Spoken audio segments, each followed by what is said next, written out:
অনেকেই আমাকে বলেন, আপু কলিজা রান্না করার পরে শক্ত দেখতে কালো লাগে, কিভাবে কলিজা নরম করে আর একদম যাবে সেটার একটা রেসিপি দিবেন। আজকে আপনাদের জন্য পারফেক্ট কলিজা ভুনার একটা রেসিপি নিয়ে চলে এসেছি।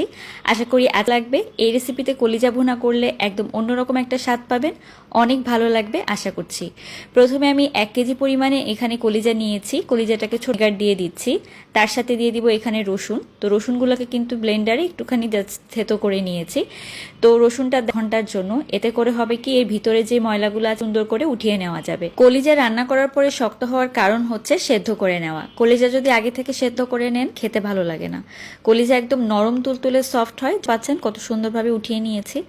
তো এরপর যেটা করতে হবে, ভালো করে আমি রেখে দিয়েছি। 1/2 কাপ পরিমাণে সরিষার তেল দিয়ে গোটা গরম মশলা, একটা কালো এলাচ দিয়ে দিলাম। দিব এখানে পেঁয়াজ বাটা, 1 কাপ পরিমাণ পেঁয়াজ বাটা আমি এখানে ব্যবহার করছি। এই রান্নায় কিন্তু পেঁয়াজ কুচিটা দিচ্ছি, কলিজা ভুনাটা করব।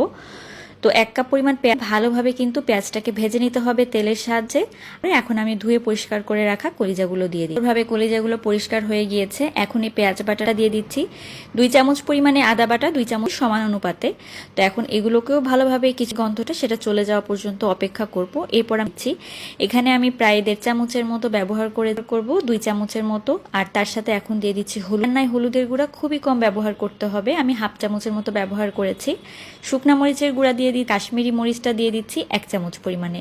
এই কাশ্মীরি মরিচ পেয়ে যাবেন। তো কাশ্মীরি মরিচটা দিলে খুব সুন্দর একটা মরিচ দিলে এমনি কালারটা অনেক সুন্দর আসে, আমার কাছে ছিল তাই আমি দিয়ে দিই। নেড়ে মিশিয়ে নিতে হবে। লবণটা আমি এখন ব্যবহার করছি না, লবণটা আমি শেষে দিব, কারণ লবণ আগে দিয়ে দিলে কিন্তু কলিজা রান্না করবেন যখন কিনা তেল উপরে ভেসে উঠবে তখনই।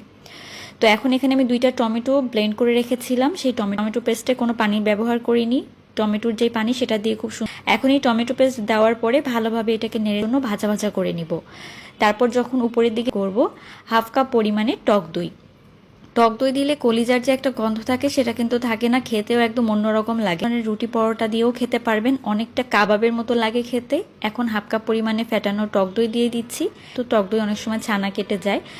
তো এবার আমি টক দই দিয়ে ভালোভাবে নেড়ে মিশিয়ে নিয়ে ঢাকনাটা দিয়ে দিচ্ছি। পানি বের হবে, এটা দিয়ে কিন্তু ভালোভাবে সেদ্ধ হয়ে যাবে। এখানে এক্সট্রা করে আর কোনো পানি ব্যবহার করার দরকার নেই, এক্সট্রা করে পানি দেওয়া সেদ্ধ হয়ে যাবে। এবার আমি আরও কিছুক্ষণের জন্য ভালোভাবে সেদ্ধ হয়ে যাবে, ভেতরটা অনেক সফট থাকবে।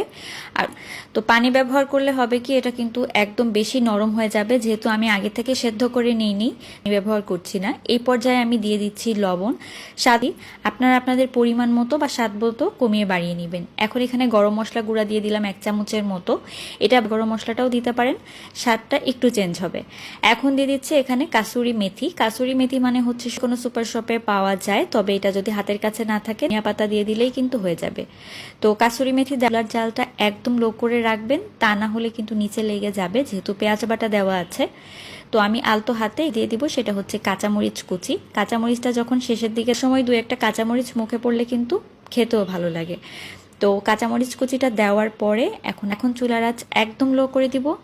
তো চুলার আঁচ লো। এই কলিজা ভুনা যে কোনো ধরনের রুটি, পরোটায়, সাদা ভাত, পোলাও করা হয়। আশা করি রেসিপিটি আপনাদের অনেক ভালো লেগেছে।